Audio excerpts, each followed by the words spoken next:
اعوذ باللہ من الشیطان اللعین الرجیم بسم اللہ الرحمن الرحیم الحمدللہ رب العالمین والصلاة والسلام علی خیر خلقہ محمد وآلہ الطیبین الطاہرین اما بعد فقال اللہ الحکیم بسم اللہ الرحمن الرحیم اتقوا فتنة لا تصیبن الذین ظلموا منکم خاصہ۔ محترم ناظرین و سامعین، یقیناً آپ خواتین حضرات متوجہ ہیں احکام الہی کی دو قسمیں ہیں۔ ایک قسم کا نام احکام اولیہ ہے اور دوسری قسم کا نام احکام ثانویہ ہے۔ احکام اولیہ ان احکام کو کہا جاتا ہے کہ جن کو اللہ تعالیٰ نے کسی بھی عمل میں موجود اور مضمر حکمت اور مصلحت کے پیش نظر جن کو مقرر فرمایا ہو، جیسے نماز کے احکام ہیں، عام حالات میں روزے کے احکام ہیں اور دوسرے بہت سارے پسندیدہ واجب یا مستحب کام ہوتے ہیں۔ اور بعض احکام ثانویہ کہلاتے ہیں، جس کا مطلب یہ ہوتا ہے کہ وہ بعض معروضی اور درپیش حالات کے پیش نظر حکم اولی کے سے مختلف اللہ تعالیٰ نے اس کے لیے احکام مقرر کیے ہوتے ہیں۔ ایک چھوٹی سی مثال کے ذریعے میں اس حقیقت کو واضح کرنا چاہوں گا۔ عام حالات میں پانی کا استعمال، پانی کو پینا مباح ہے، یعنی اس کا پینا نہ پینا برابر اور یکساں ہے۔ لیکن بعض اوقات جب انسان کی جان کو خطرہ ہو پانی کی پینے سے، خدا نخواستہ اگر کسی کا آپریشن ہوا ہو اور ڈاکٹر نے کہا ہو کہ پانی کا استعمال آپ کے لیے نقصان دہ ہے، آپ کے ٹانکے کھل سکتے ہیں، تو ایسی صورت میں پانی کا پینا جائز نہیں رہتا۔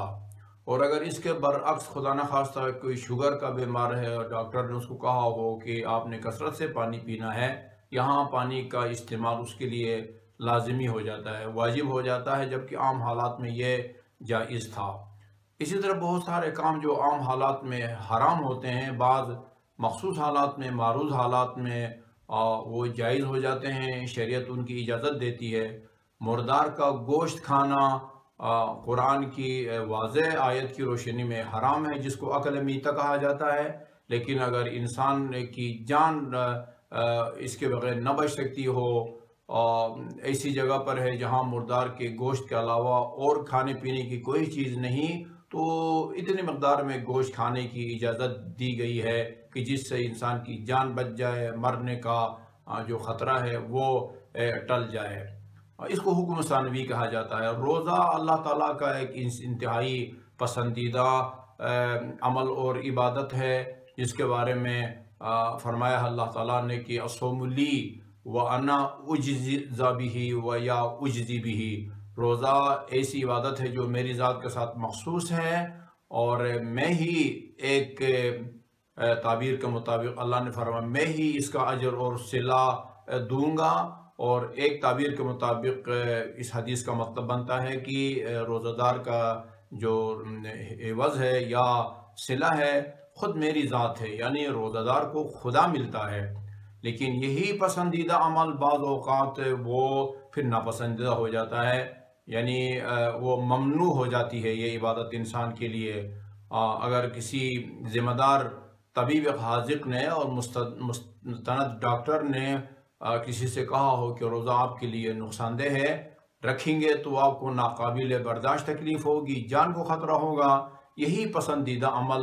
جائز نہیں ہوتا۔ اور اگر انسان تکلیف برداشت کر کے روزہ رکھے تو اس کا یہ روزہ بھی صحیح نہیں ہوتا۔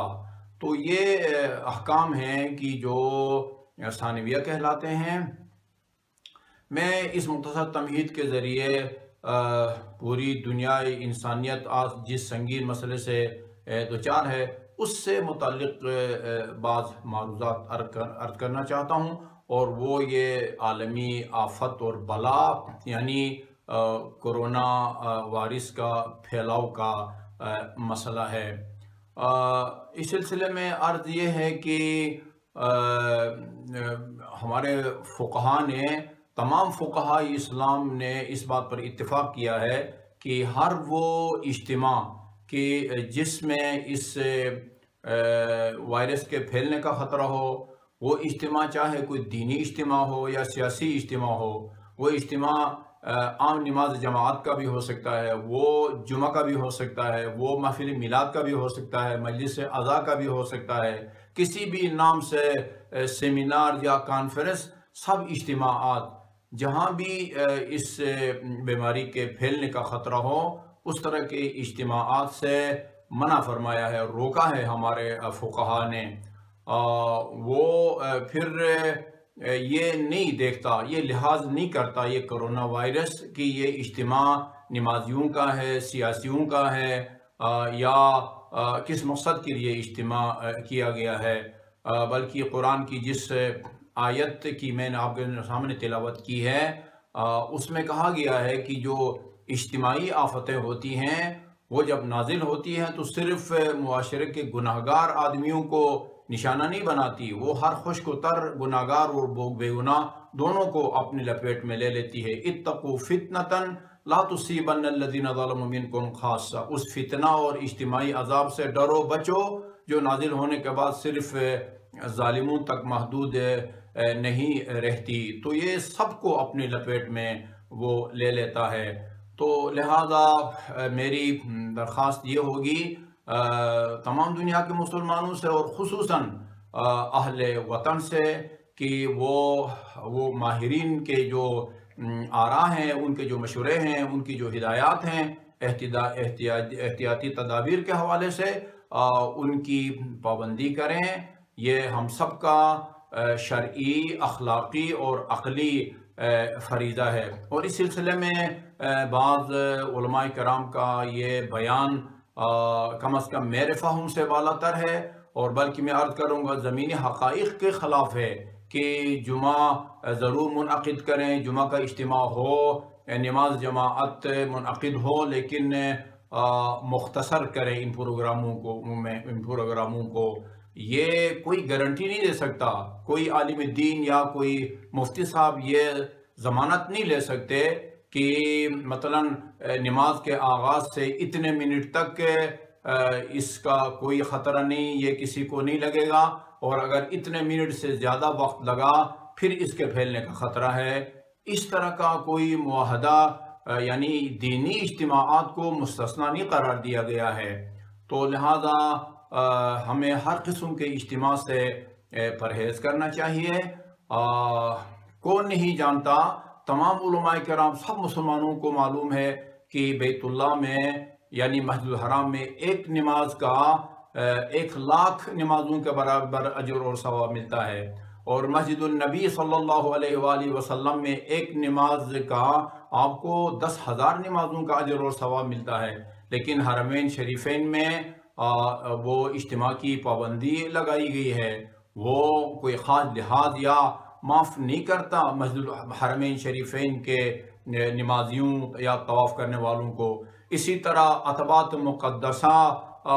کو جو بند کیا گیا ہے وہ بھی اسی مصلحت کے پیش نظر کیا گیا ہے۔ تو میری درخواست ہوگی تمام علماء کرام سے، تمام انجمنوں سے، اور یا ٹرسٹی حضرات کے جن کی سرپرستی میں یعنی ادارے چل رہے ہیں، مساجد میں عبادات منعقد ہوتی ہیں، وہ ہر قسم کے اجتماع سے وہ پرہیز کریں۔ بلکہ سب سے زیادہ خطرہ جمعہ کے اجتماعات میں ہوتا ہے، جہاں پر نمازی شانوں سے شانے ملائے ہوئے ہوتے ہیں، اور یقیناً ان کا اتنا فاصلہ نہیں ہوتا کہ جتنا فاصلہ ہونا چاہیے اس بیماری سے بچاؤ کے لیے۔ اور میں اپنی اس مختصر گفتگو کے آخر میں